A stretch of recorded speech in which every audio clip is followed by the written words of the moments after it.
Sagest Martin writes, last week I first tried a 72-hour rolling fast and lost 2 kilo. Guess what? I gained almost all my weight back today. What's the solution? I ate veggies and some chicken.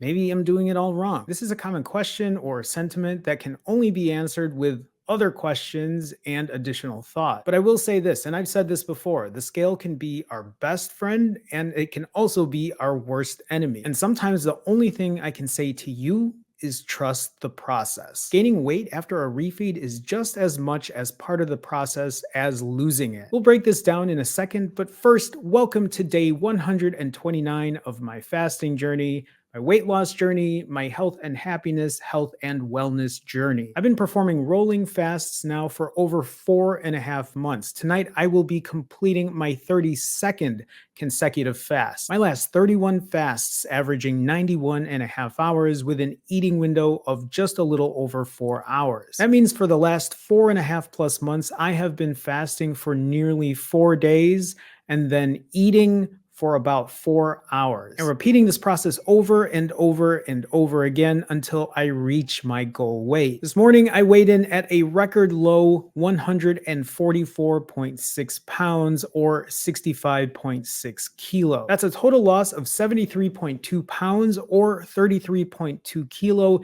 in 129 days, or just a little over 4.5 months. I'm now less than 5 pounds to my goal weight of 140 pounds, and soon headed to the maintenance phase where I will be maintaining and keeping the weight off. Hopefully, but you're gonna see that entire journey. I've gone from a size 38 waist to a size 28 waist, or in some cases, I now have to wear boys' pants, like seen here, and wearing a tight adult extra large shirt to now wearing a boys' large. Yes, you heard that right. A boys large. The Cat and Jack section at Target, anyone? No. Back to Sagest Martin's question. The scale can be encouraging and discouraging. Sometimes when we don't like the number on the scale, it causes us to do things that we don't intend to do. And when I say causes us to do things, I mean it causes us to break our fast. It causes us to eat. It causes us to throw the day away. Sagest said he lost 2 kilo after a 72-hour fast and then ate some veggies and chicken and then gained all the weight back. Here's the thing. The scale's going to say whatever the scale wants to say, regardless of how long you're fasting for or what you ate afterwards. You might be thinking, Jerome, that's easy for you to say, look at all the weight you lost. While that may be true, let's just go back to our last couple fasts, fast number 30 and 31. After a 95-hour fast, I lost 0.4 pounds, 0.4 after fasting for 4 days. I followed up with a 60-hour fast that made me lose 0.2 pounds. So after 150 plus hours of fasting, that's over 6 days. I managed to lose about half a pound. But did I stop fasting? No. Did I stop going for my walks? No. Did I stop going to the gym and lift weights? No, I didn't give up. And I haven't given up since I started. And the results show. Maybe your body's retaining water. Maybe you haven't gone to the bathroom since you refed. Maybe you overate. I don't really know. Here's what I do know though. Fasting for 72 hours means that your body has been away from any kind of recent food and is now depending on your fat stores for energy. Remember that every time you refeed and you gain some weight, remember that fasting will always counterbalance that. And if you fast for long enough, it'll counterbalance it and then some. Regardless of what the scale says, that's what's happening in your body after you refeed. Of course, you're going to gain some weight. It's up to you to decide what happens next. Get discouraged by what the scale says and give up and break and eat and just run away from what you're doing, or know and trust the process that it does work.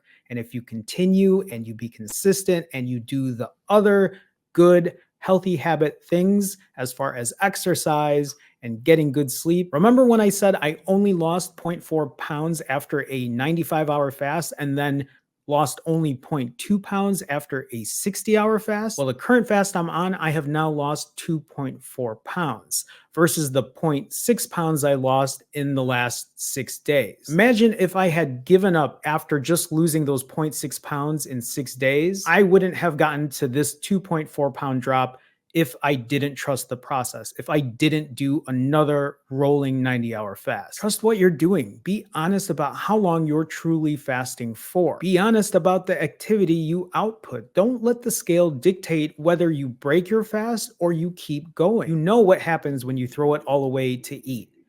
You don't come back for a week or a month, and then you get completely discouraged and you cycle through this, what should I do next? Oh, I'm going to hop back on it. But think about how many times you have done that over and over and over. It's time to break that cycle. If you throw it all away, you're not giving yourself a shot. You're not building your fasting muscle. You're not learning how to be consistent. There's a difference between breaking your fast and not hitting your intended number versus throwing it all away. Because when you break your fast, even though you don't hit your number, you refeed and then you hit the timer again and you go again and again and again.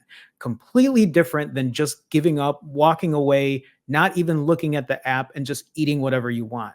Two complete different things. Don't give up on the journey that you've wanted to be on forever. You're worth more than what the number on the scale says. Be honest with yourself and trust the process. Fasting, weight loss, and accountability coaching at calendly.com/finallyfasting. I'll put a link in the description. I'll see you soon.